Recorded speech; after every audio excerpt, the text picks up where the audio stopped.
அகமதாபாத் ஸ்டேடியத்திலே இன்று நடைபெற்ற Gujarat Titans Mumbai Indians இடையேயான போட்டியில் 36 ரன்கள் வித்தியாசத்தில் அபார வெற்றி பெற்றது குஜராத் டைட்டன்ஸ் அணி. மும்பை இந்தியன்ஸ் அணியின் அகமதாபாத் தோல்வி கதை தொடர்கிறது என்றுதான் கூற வேண்டும். இதுவரை விளையாடிய 3 போட்டிகளிலும் அகமதாபாத்தில் மும்பை இந்தியன்ஸ் அணி தோல்வி அடைந்திருக்கிறது என்பது குறிப்பிடத்தக்கது. முதலில் விளையாடிய குஜராத் டைட்டன்ஸ் அணிக்கு சாய் சுதர்ஷன், சுப்மன் கில் ஆகியோர் மிக சிறப்பான தொடக்கத்தை கொடுத்தனர். குறிப்பாக சாய் சுதர்ஷன், இனி சாய் கன்சிஸ்டன்ட் சுதர்ஷன் என்று அழைக்கலாம். ஏனென்றால் அந்த அளவுக்கு நிலையாக ஒவ்வொரு ஆட்டத்திலும் அபாரமாக விளையாடி கொண்டிருக்கிறார்.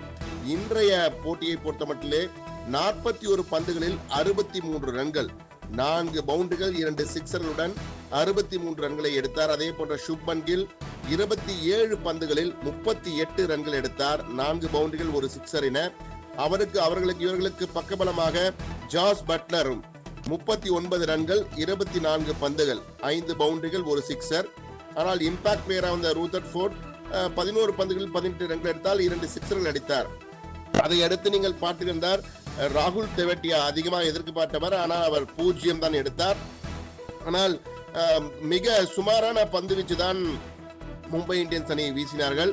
ஹர்திக் பாண்டியா மட்டுமே 4 ஓவர்களில் 29 ரன்களை கொடுத்து 2 விக்கெட்டுகளை வீழ்த்தினார். ஆனால் போல்ட், தீபக் சாகர், சாண்ட்னர், சுப்பிரமணிய ராஜு ஆகியோரெல்லாம் இருந்தும் பெரிய அளவுக்கு அவர்களால் எதுவும் செய்ய முடியவில்லை.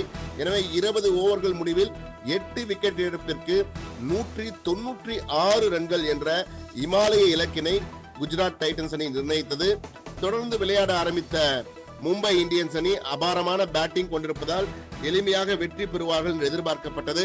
ஆனால் ரோஹித் சர்மா வழக்கம் போல் 4 பந்துகளில் 2 பவுண்டரிகளை அடித்து 8 ரன்களுக்கு ஆட்டமிழந்தார். ரிக்கில்டனும் எதிர்பார்க்கப்பட்ட ரிக்கில்டனும் 6 ரன்கள் தான் எடுக்க முடிந்தது 9 பந்துகளில். அதன் பிறகு வந்த திலக் வர்மா ஓரளவு சிறப்பாக விளையாடி, ஆனால் 39 ரன்கள் 36 பந்துகள் என்ற வகையில் தான் விளையாடினார். ஆனால் சூரியகுமார் யாதவ், ஸ்கை என்று அழைக்கப்படும் சூரியகுமார் யாதவ் மட்டும் தான் கொஞ்சம் அதிரடியாக விளையாடினார் என்று கூற வேண்டும். 28 பந்துகளில் 48 ரன்கள், 4 சிக்ஸர்களை அடித்தும் 1 பவுண்டரியுடன் 48 ரன்களை எடுத்து ஆட்டமிழந்தார். அதன் பின் வந்த ஹர்திக் பாண்டியா ஆகட்டும், இம்பாக்ட் பிளேயராக இறங்கிய ராபின் மின்ஸ் ஆகட்டும், அதே போன்று ஆகியோரெல்லாம் சிறப்பாக விளையாட முடியவில்லை. அவர்களால் ரன்களை எடுக்கவே முடியவில்லை என்றுதான் கூற வேண்டும். அந்த அளவுக்கு மிக சிறப்பான பந்து வீச்சினை குஜராத் டைட்டன்ஸ் அணியினர் வீசினர். சாய் கிஷோர் 4 ஓவர்களில் 30 ரன்கள் கொடுத்து 1 விக்கெட் மட்டும்தான் வீழ்த்தினார். சிராஜ் அபாரமாக வீசினார். 4 ஓவர்களில் 34 ரன்கள், 2 விக்கெட்டுகள். ரபாடா 4 ஓவர்களில் 1 விக்கெட், 42 ரன்கள்.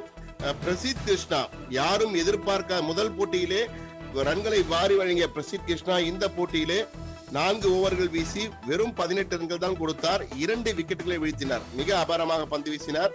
இஷாந்த் சர்மா 2 ஓவர்கள். ரஷீத் கான், அபாரமான நம்பர் 1 போலர் என்று அழைக்கும் ரஷீத் கான் இன்று 2 ஓவர்கள் வீசினார்.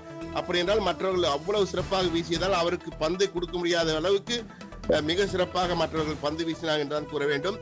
கடைசியில் நமந்தரும் சாண்ட்னரும் ஓரளவு அடிதடியாக விளையாடினாலும் மும்பை அணியினால் 160 ரன்களை தான் எடுக்க முடிந்தது. 6 விக்கெட் இழப்பிற்கு 20 ஓவர் முடிவில் 160 ரன்களை தான் எடுக்க முடிந்தது. கடைசியில் குஜராத் டைட்டன்ஸ் அணி 36 ரன்கள் வித்தியாசத்தில் அபார வெற்றி பெற்று தனது முதல் வெற்றியை குஜராத் அணி பெற்றிருக்கிறது. மும்பை இந்தியன்ஸின் தோல்வி கதை தொடர்ந்து ஆடிய முதல் போட்டியில் சிஎஸ்கேடன் தோல்வி, தற்பொழுது குஜராத்திடம் தோல்வி என தொடர்கதை, தோல்வியின் கதை அவர்களுக்கு தொடர்கிறது என்றுதான் கூற வேண்டும். இன்றைய போட்டியில் இப்படி என்றால் நாளைய போட்டி 2 ஆட்டங்கள் நடைபெற இருக்கின்றன. ராஜஸ்தான் ராயல்ஸ் சிஎஸ்கே போட்டி நாளை கவுஹாத்தியில், அசாமின் கவுஹாத்தியில் நடைபெற இருக்கிறது. இதில் சிஎஸ்கே வெற்றி பெற்றே ஆக வேண்டிய சூழலில் களமிறங்குகிறது.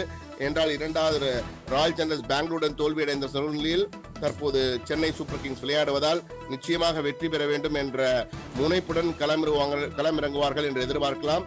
முதல் போட்டியாக டிசி டெல்லி கேபிட்டல்ஸும் SRH சன்ரைசர்ஸ் ஹைதராபாத்தும் விளையாடுகிறார்கள். ஆனால் 2வது போட்டி சிஎஸ்கே விளையாடுவதால் சென்னை ரசிகர்கள் மட்டுமல்ல தமிழக ரசிகர்களுக்கு அதிக ஆர்வம் இருக்கும் என்பதில் மாற்று கருத்தில்லை. இன்றைய போட்டியிலே குஜராத் அணி 36 ரன்கள் வித்தியாசத்தில் 5 முறை சாம்பியனான மும்பை அணியை ஓட விரட்டியது அகமதாபாத்தில் என்றுதான் கூற வேண்டும்.